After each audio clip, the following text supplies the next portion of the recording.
Do you think these guys can make Hollywood bigger, better, and stronger than ever before? So Donald Trump has named Jon Voight, Mel Gibson, and Sylvester Stallone as special ambassadors. Trump says their goal will be to bring back business lost to foreign countries. Yuck. And also to sort of be his ears and eyes on the inside in Hollywood. So, thoughts, everyone? Thoughts? The only people missing from that list are David Hasselhoff and Steven Seagal. I was like, are these guys even relevant anymore? Someone wrote in the comments very quickly, their combined age of 233 years will no doubt appeal to the youth of America.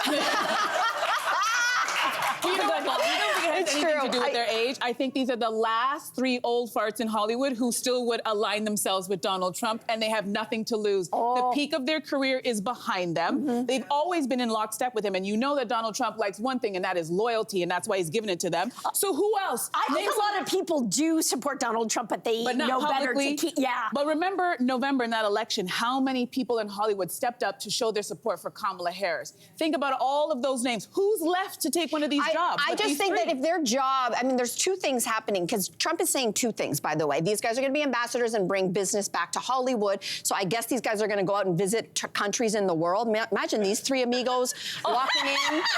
We want your business to come here. You know, we tell you. I don't know why I'm talking like this. But the other thing that Trump said that was more ominous to me was that they will be my eyes and ears. And then I said, what the heck does that mean? And I think these guys just solidified getting blacklisted from Hollywood if they were getting any roles at all. And you know, they were, I mean, Mel Gibson has had his whole list. All these guys have had their problems. But I just think that Trump fundamentally doesn't understand Hollywood. Hollywood, by definition, is creating art and film and television. And in a functioning democracy, the role of art is to question authority. And in countries, when you look at Russia or China, North Korea, you know, the one thing that doesn't come to mind is all the art that's coming out of those countries. Art, by definition, questions authority. That's right. So I don't know what Trump's trying to achieve here, but it's not going to work. I don't know if I agree that art questions authority. I think that art has become, anyway, this is a whole nother topic, but there was a headline or a cover story in Harper's last month that said politics has actually killed art. So that's another conversation. Let's put a pin in that. But I think this kind of thing, governments working with Hollywood, has happened a number of times before. If we think about World War II, McCarthyism, and what was the code called? It was called Hays Code. Yeah. And in fact, it actually produced better art. Well, like the Hays because Code the directors had to get so clever. They had to subvert. They had to do more showing rather than telling. And we had some of the best movies like Casablanca, Notorious. Hitchcock was like a minefield of ideas to get around. So maybe this is a good thing. That's what I'm saying. Like, you think there might be restrictions as a result of this sort of being slightly cheeky, but I actually do agree with Trump and do think that Hollywood needs a rehaul. It needs a refresh. Okay, it might need a rehaul, but are these the three amigos that you want to do that job? Definitely no, because a great director died yesterday, David Lynch. And David Lynch could not work if a young David Lynch were starting out now in Hollywood. Not a chance, in my opinion. Not a chance he would make it. So I do think Hollywood needs to be fixed. Are these three the type to do it?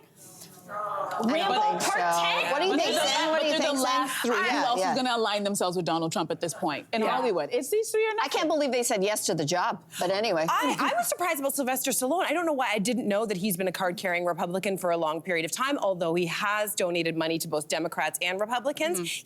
When you think about it, his movies are interesting. Like, he wrote and directed Rocky. Everyone, I feel like, in the world has seen Rocky, and everyone loves Rocky, right? Yeah. But when you think about the meaning between... Rocky is, at its heart, about... It's a sports movie, but it's also about personal identity, it's about perseverance, and it's about the pursuit of the American dream. That is all like... It's also anti-communist. It's also a lot of I know, there's that too. But there is also a lot of just like, for Trump, like this is like probably a childhood hero. He probably is like, wants to rub elbows with some of these guys.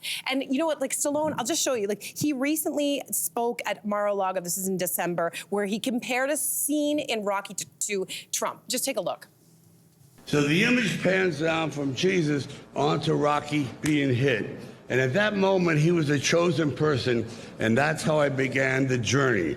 Something was going to happen. This man was going to go through a metamorphosis and change lives, just like President Trump. Oh, my closed captioning for that. Okay, but he's talking about a scene in Rocky where he was looking at Jesus, okay, basically, and then he took a punch and there was a metamorphosis scene, and that's basically exactly like Trump. So he has drunk the juice. And to me, what scares me the most about this is the possibility for the creation of like propaganda. Like that's what other diabolical regimes have done, is created the film industry becomes propaganda. So just keep your eyes open. North Korea. Hey, you, come a bit closer. We've got so many more must-see interviews, spicy debates, lifestyle tips, and pop culture moments. So subscribe to our channel by tapping the logo below and don't miss out.